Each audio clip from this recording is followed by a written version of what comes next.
Chers amis agripreneurs, bonjour. Bienvenue aujourd'hui encore pour une nouvelle séquence de 3 minutes d'agro. Vous me retrouvez comme ça dans mon jardin secret. C'est ici que je me cache le plus souvent quand je ne sors pas, quand je ne vais pas en champ, quand je ne vais pas en consultation. Et vous êtes comme ça dans mon jardin secret, comme je l'ai dit. Je suis en train de causer, de discuter avec mes plantes. Derrière moi, vous avez les fraises. Bon, ça, c'est un fraisier déjà âgé. Il va me servir juste de pack pour développer les nouveaux stolons. Pour ceux qui n'ont pas encore vu la fraise, voilà comment les fruits se présentent au début. Parce que bientôt, ça va mûrir. Voilà comment les fruits se présentent pour un début. Et avant de devenir rouge par la suite. Derrière, à ce niveau-ci, nous avons les laitues. Nous avons les laitues là. D'abord, la première planche, ce sont des carottes. Et je tiens à rappeler que nous sommes en plein Yaoundé, plein centre urbain. Donc, l'espace pour faire l'agriculture n'est jamais petit. Vous ne pouvez pas imaginer combien de mètres carrés nous avons ici, environ 70 mètres carrés. Donc, ce n'est jamais petit l'espace pour faire l'agriculture. Nous sommes en plein Yaoundé, en plein centre urbain. Je suis à la maison, je capitalise l'espace qui reste pour faire ma production personnelle. Ici, devant, après les laitues, nous avons une planche pour je veux dire après les carottes, nous avons les laitues. Bon, les laitues, c'est là, c'est juste pour ma consommation, hein, je vous rappelle. Donc, parce que moi, à la maison, je dois manger ce qui est frais. Je ne dois pas toujours aller chercher sur le marché ce qui a mis un certain temps. Plus loin, les deux planches qui suivent, nous avons la morelle noire qui venait d'être repiquée, effectivement, et aussi cette laitue qui a été repiquée hier, parce qu'il y en avait encore en pépinière. Donc, et comme ça, de ce côté, encore, nous avons un peu de laitue, parce qu'il faut capitaliser les bords des clôtures. On capitalise les bords des clôtures pour en faire de l'agriculture. Nous avons ici encore un peu de laitue. Et si nous avançons, nous avons ici l'oignon feuille.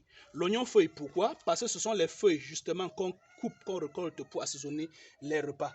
Donc ça ne fait pas de bulbe en bas comme l'oignon normal.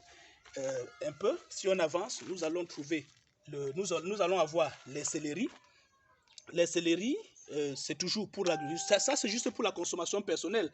Et je dois demander aux femmes d'être un peu plus exigeantes à leur conjoint pour qu'ils fassent comme ça aussi à la maison pour elles.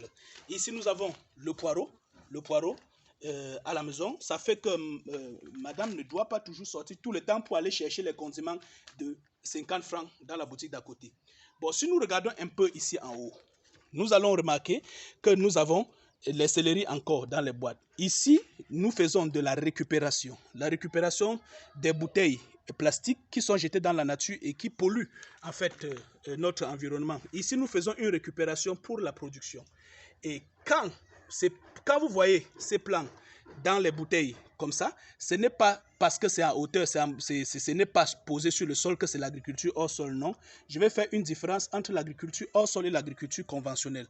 L'agriculture hors sol a pour support le liquide, l'eau, qui est tout le temps équilibré pour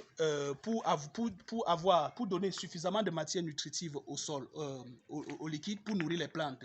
Alors que l'agriculture normale a pour support le sol. Dans les deux cas, on doit toujours s'arranger à équilibrer le sol parce que je dois aussi vous dire une chose, on ne nourrit pas la plante. C'est vrai, dans les cours d'agriculture, on parle de nutrition des plantes, mais en réalité, dans l'agriculture concrète, dans l'agriculture réelle, on parlera de nutrition du sol. Parce que c'est quand on nourrit le sol que le sol nourrit à son tour la plante.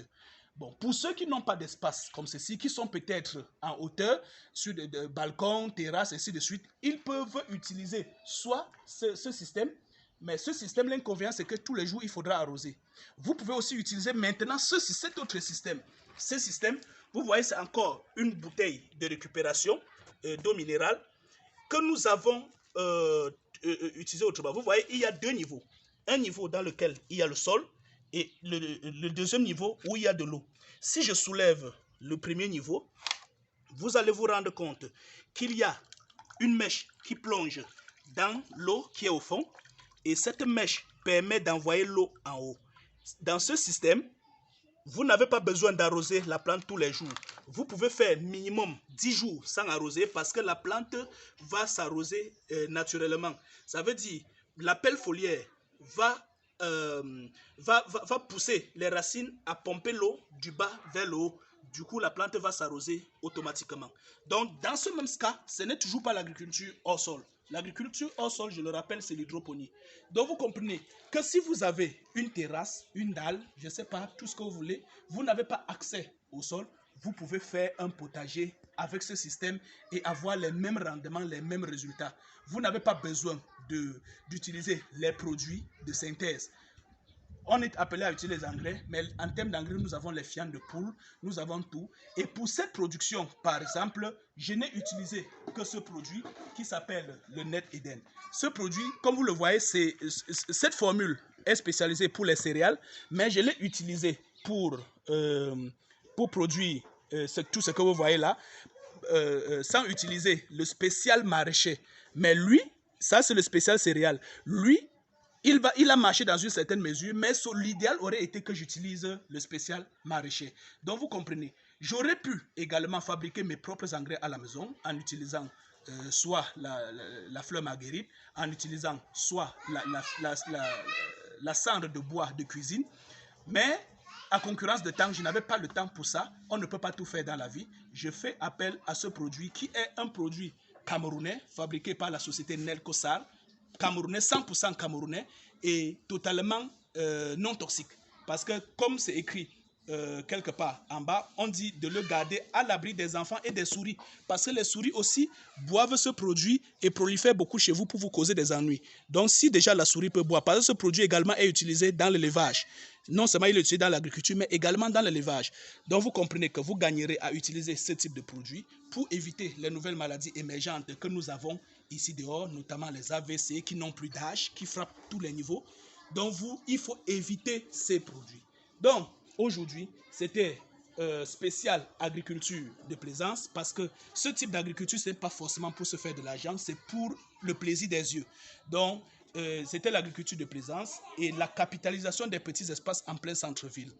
Donc, pour tous ceux qui vont avoir besoin de plus d'informations, de plus de détails pour faire ce type d'agriculture, vous allez simplement répondre à la suite de cette publication pour avoir plus en plus d'informations. Bon, je vous donne rendez-vous dans quelques jours pour une nouvelle vidéo qui va porter sur les politiques de production générale au Cameroun parce qu'en réalité, il y a des choses qu'il faut recadrer pour une agriculture saine, une agriculture équilibrée pour être vraiment dans la souveraineté alimentaire.